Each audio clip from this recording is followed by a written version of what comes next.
Comprehensive Criminal Case File. Dawood Ibrahim Kaskar. Classification: Global Terrorist, Organized Crime Syndicate. Dossier Subject Alias: Dawood by Muchad Sheikh Dawood Hassan. Organization: D Company. 1. Executive Summary and Subject Profile. Dawood Ibrahim Kaskar is the founder and leader of D Company, an international organized crime syndicate originating in Mumbai, formerly Bombay, India. Over 5 decades, Ibrahim transitioned from a street-level thug committing petty robberies into the undisputed dawn of the Mumbai underworld, and eventually into an internationally designated global terrorist. Core identity metrics. Date of birth: December 26, 1955. Place of birth: Khed, Ratnagiri District, Maharashtra, India. Father: Ibrahim Kaskar, Police Head Constable, Bombay Crime Branch. Mother: Amina B. Current operational status: fugitive. Heavily protected asset under state-sponsored hospitality in Karachi, Pakistan. International designations. Designated global terrorist by the United States, 2003. Interpol Red Corner Notice holder. United Nations Security Council Sanctions List member. 2. Early life and first criminal steps, 1970s. The Dongri Crucible. Dawood Ibrahim grew up in the crowded working-class neighborhood of Dongri in South Mumbai. Ironically, his father was a respected head constable in the Mumbai crime branch, tasked with fighting the very elements his son would grow to lead. Dropping out of Ahmed Sailor High School, Dawood fell into street delinquency alongside his elder brother, Shabir Ibrahim Kaskar. Dongri and its neighboring areas like Temkar Mahalla were hotbeds for smuggling, gambling rackets, and illicit liquor dens. The Bazoo Gang and initial robberies. Dawood's initial foray into crime began with petty theft and pickpocketing. He quickly graduated to violent street robberies by forming a small band of local youth known informally as the Bazoo Gang. The cargo theft rackets. During the early 1970s, the Mumbai docks were the financial artery of the city. Dawood's gang specialized in intercepted shipments, breaking into heavy cargo containers and extorting dock workers. The first major arrest. Dawood's first significant police record involved a violent daylight robbery executed against an associate of a local businessman. His father, true to his uniform, refused to use his influence to bail out his son, signaling a permanent fracture between Dawood and his family's law-abiding background. Apprenticeship under Haji Mastan. Recognizing the raw ambition and muscle of the Kaskar brothers, the reigning kingpin of Mumbai smuggling, Haji Mastan, hired them as muscle. Mastan, along with his contemporary Sukar Narayan Bakia, ran a sophisticated ocean-bound smuggling operation, dealing primarily in gold, silver, and high-end electronics. Dawood learned the complex logistics of international sea routes, maritime tracking evasion, and police bribery from Mastan's network. 3. The Underworld Wars and Rise of D Company, late 1970s to 1980s. The Pathan Gang Confrontation. By the late 1970s, the Mumbai underworld was structurally divided along ethnic and neighborhood lines. The most feared syndicate was the Pathan Gang, operated by Lala Ghulam Khan, Ayub Khan, and Karim Lala's nephew Samad Khan. The Kaskar brothers wanted complete dominance over Mumbai's black markets, which directly threatened the Pathan monopoly over narcotics, extortion, and contract killings. The murder of Shabir Kaskar, 1981. The rivalry exploded into an all-out bloodbath on February 12, 1981. Members of the Pathan Gang, specifically Amirzada Khan, Alamzeb Khan, and Samad Khan, ambushed Dawood's older brother, Shabir Kaskar, at a petrol pump in Prabhadevi. Shabir was shot dead at point-blank range. This murder permanently altered the trajectory of the Mumbai underworld. It shattered an unwritten code among the old-school dons, Haji Mastan, Karim Lala, that family members were off-limits. Dawood's campaign of retaliation. Dawood unleashed a systematic multi-year campaign to eliminate every single individual involved in his brother's execution. The execution of Amirzada Khan, 1983. In an unprecedented breach of security, Dawood hired a young hitman named David Pardesi to assassinate Amirzada Khan inside the Sessions Court of Mumbai while a trial was actively underway. The psychological impact on both the judiciary and competing gangs was immense. The elimination of Samad Khan, 1983. Samad Khan, the most powerful and ruthless enforcer of the Pathan syndicate, was gunned down by Dawood's core team inside his apartment building in South Mumbai. Over 30 rounds were fired, leaving no room for survival. With the Pathan leadership decimated, Karim Lala was forced to sue for peace. A meeting mediated by Haji Mastan in Mecca officially marked the birth of D Company as the absolute uncontested ruler of Mumbai's underworld. 4. Operational anatomy of D Company. At its peak, D Company operated less like a street gang and more like a multinational corporation with a clearly defined vertical hierarchy and decentralized specialized divisions. Key lieutenants and portfolios. Chota Rajan Sadashiv Nikalje, served as Dawood's primary tactical commander within Mumbai. Rajan managed the ground-level enforcers, real estate extortion schemes, and execution squads. Chota Shakil, Dawood's most trusted advisor and long-term deputy. Shakil handled high-profile extortion, international weapons procurement, and D Company's complex relationships within the Indian film industry. Iqbal Mirchi, the syndicate's financial mastermind. Mirchi specialized in the global trade of Mandrex methapolone and heroin, using the proceeds to purchase prime real estate assets across Europe, the UAE, and the UK. Dawood Ibrahim Kaskar, Dawood's younger brother, who supervised the logistics of arms smuggling, counterfeit currency networks, and operational bases in Dubai. 5. The Bollywood Syndicate, financing, extortion, and murders. During the late 1980s and throughout the 1990s, D Company systematically infiltrated Bollywood. This relationship was driven by two factors: Bollywood's desperate need for capital, as filmmaking was not recognized as an official industry by Indian banks at the time, making legitimate financing impossible to secure, and D Company's need to launder vast reserves of cash. The strategy of coercion.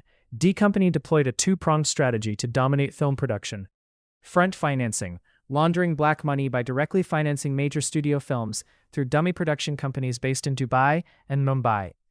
Extortion of overseas rights, forcing producers to yield highly lucrative overseas distribution rights, especially in the Gulf region and Western markets, for fractions of their actual value under explicit threats of violence. High-profile casualties and trials. The nexus was not merely financial, it was maintained through targeted executions designed to keep the entire film fraternity compliant. 1. The murder of Gulshan Kumar, August 12, 1997. Gulshan Kumar, the founder of T-Series and a massive music mogul, refused to succumb to extortion demands made by Chota Shakil. While leaving a temple in Jeetnagar, Juhu, Kumar was ambushed by 3 assassins hired by D Company. He was shot 16 times.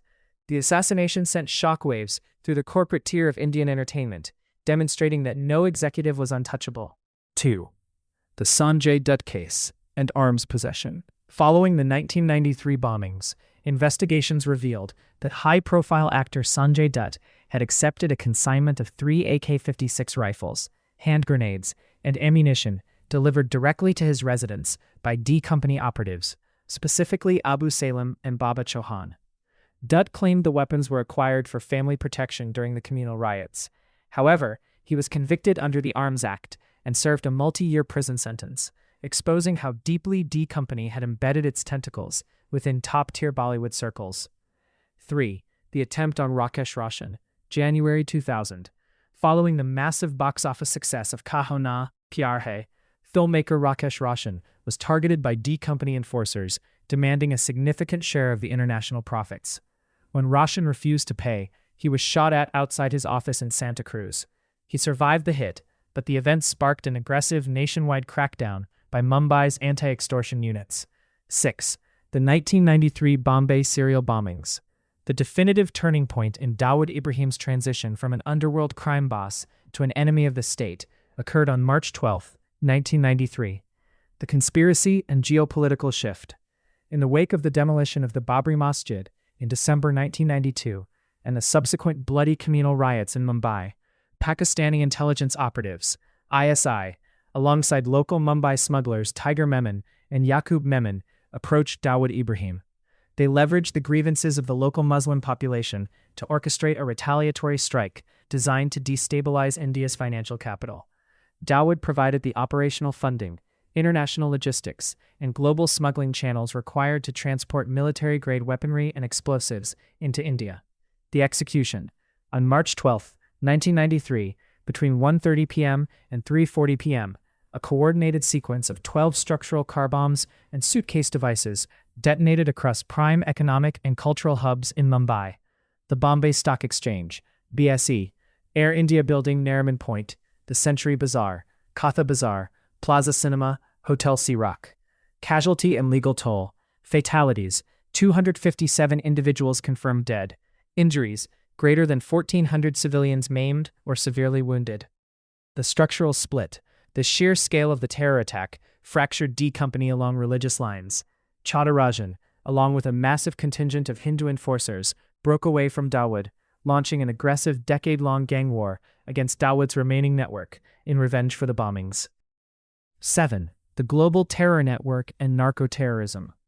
Following the 1993 bombings, Dawood Ibrahim fled his secondary base in Dubai and found permanent refuge in Pakistan.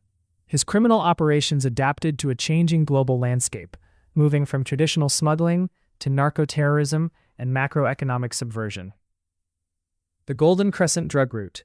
D Company operates an elite logistics network moving pure Afghan heroin and synthetic drugs through the Golden Crescent, Afghanistan, Pakistan, Iran, into transit points in East Africa, Western Europe, and North America. Profits from this multi-billion-dollar trade are heavily diverted into financing regional militant groups. Strategic ties to Al-Qaeda and Lashkar-e-Taiba. Logistical support. The United States Department of the Treasury officially designated Dawood Ibrahim as a specially designated global terrorist (SDGT) in 2003. Operational alliances.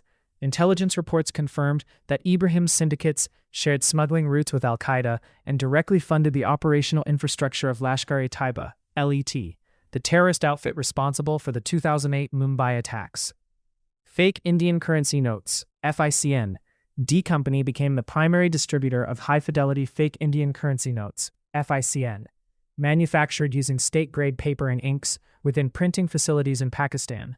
These bills were smuggled into India via porous borders in Nepal and Bangladesh, intentionally designed to cause inflation and destabilize the Indian rupee. 8. Current status and sanctuary in Karachi. For over 3 decades, Dawood Ibrahim has eluded global law enforcement. He resides under the deep protective custody of Pakistan's Inter-Services Intelligence, ISI. Known operational safehouses. Intelligence dossiers maintained by Indian security agencies list multiple heavily fortified properties belonging to Ibrahim in Karachi, including White House Clifton, an ultra-exclusive, heavily guarded coastal neighborhood, and properties inside the Defense Housing Authority, DHA enclave.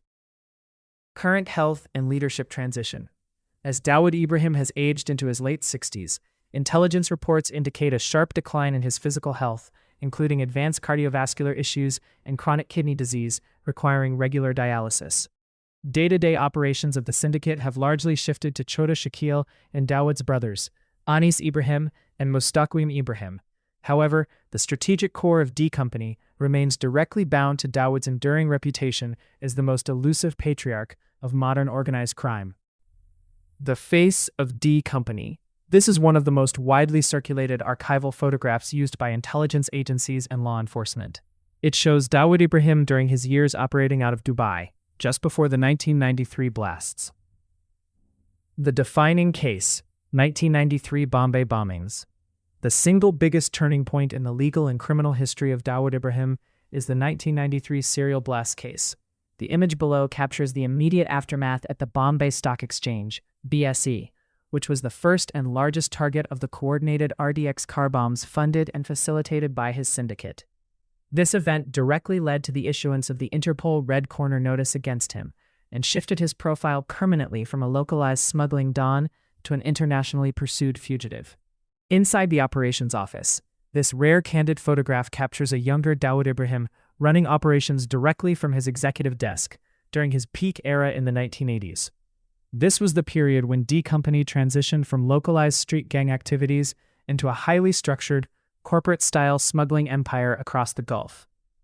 The police counter-response, Encounter era. Following the 1993 bombings and skyrocketing extortion cases in Bollywood, the Mumbai police changed its tactical approach. They formed specialized squads to systematically track and eliminate ground-level D Company hitmen in what became known as the Encounter era. This heavily weakened Dawood's domestic network. The ground commanders, the Memon brothers. While Dawood Ibrahim provided the overarching financial backing and international smuggling channels from abroad, the ground-level execution of the 1993 serial blasts was handled directly by Tiger Memon and his brother Yaqub Memon. The image below shows Yaqub Memon, right, who handled the financial accounting of the operation, alongside Tiger Memon, left, who actively orchestrated the planting of the RDX explosives before fleeing the country. The legal conclusion: Yaqub Memon's custody. Unlike Dawood and Tiger Memon, who successfully evaded capture by fleeing to Pakistan, Yaqub Memon returned to India under complex circumstances in 1994 and was arrested by Indian authorities. Following a massive, decades-long legal trial under the TADA, Terrorist and Disruptive Activities Prevention Act court, he was convicted for his structural role in funding the blasts. The operational split, Chota Rajan. This archival photograph captures a young Chota Rajan, Rajan Sadashiv Nikalje, who served as Dawood Ibrahim's chief enforcer within Mumbai throughout the 1980s. Following the 1993 blasts, Rajan vehemently opposed the terrorist attack on the city and split away from D Company entirely. Decade-long internal gang war across international borders as Rajan's breakaway faction systematically targeted Dawood's remaining network. The rise of the syndicate. Before becoming an international fugitive, Dawood Ibrahim built a highly coordinated street organization in the late 1970s and 1980s. This early portrait captures his appearance during his rapid rise within the South Mumbai black markets, graduating from cargo thefts to full syndicate leadership. The Sharjah cricket infiltration, 1980s. During the 1980s, D Company heavily extended its influence into international sports betting, particularly at the cricket matches held in Sharjah, UAE. Dawood Ibrahim and his top lieutenants like Chota Shakil were regularly photographed in luxury VIP boxes, using these high-profile tournaments to network with celebrities, establish betting syndicates, and launder illicit funds. Public and media documentation. The conflict between law enforcement and the syndicate has been heavily documented over decades. Media archives and investigative documentaries continue to utilize original crime branch files to map out how the Mumbai crime branch systematically targeted ground enforcers to dismantle the syndicate's local extortion chains. The Bollywood nexus and the arms case. The 1993 Bombay bombings investigation sent shockwaves through the Indian film industry when it was discovered that top-tier actors were directly entangled with D Company operatives. Actor Sanjay Dutt was arrested under the stringent Terrorist and Disruptive Activities Prevention Act, TADA. Investigations revealed that Dutt had received an AK-56 rifle, ammunition, and hand grenades delivered directly to his Bandra residence by D Company men, including Abir Salem. Dutt claimed he acquired them for self-defense during the communal riots, but his conviction highlighted how deeply the underworld had penetrated Bollywood's elite circles. 2. The extradition of Abir Salem. Abu Salem started as a street-level driver for D Company in Mumbai and rose to become one of Dawood's most ruthless executioners, specifically handling the extortion of Bollywood producers and music directors. After fleeing India post-1993, Salem was eventually tracked down to Lisbon, Portugal, in 2002. After a massive 3-year diplomatic and legal battle, India successfully extradited him in 2005. He was subsequently convicted for his role in transporting the weapons used in the 1993 serial blasts and for the murder of prominent Mumbai builder Pradeep Jain. 3. The murder of Gulshan Kumar crime scene. One of the most brazen acts of terror inflicted on the Indian entertainment industry was the public assassination of T-Series founder Gulshan Kumar on August 12, 1997. Kumar had bluntly refused extortion demands from Dawood's right-hand man, Chota Shakil. In retaliation, 3 hitmen ambushed him outside the Jiteshwar Mahadev Mandir in Juhu, Mumbai. He was shot 16 times in broad daylight. The location, heavily documented by media and police, became a grim symbol of D Company's absolute intolerance for defiance. 4. The dismantling of the empire. Asset auctions. While Dawood Ibrahim remains in Pakistan, Indian authorities have relentlessly pursued the domestic financial assets he left behind in Maharashtra. The ground management. Hasina Parkar. When Dawood Ibrahim and his immediate brothers fled India following the 1993 serial blasts, the domestic real estate extortions and financial negotiations in South Mumbai were largely overseen by his sister, Hasina Parkar, known in the underworld as Hasina Appa. Operating out of her residence in Nagpada, She managed the syndicate's local cable TV monopolies, overseas film rights distribution settlement, and slum redevelopment extortion disputes, until her death in 2014.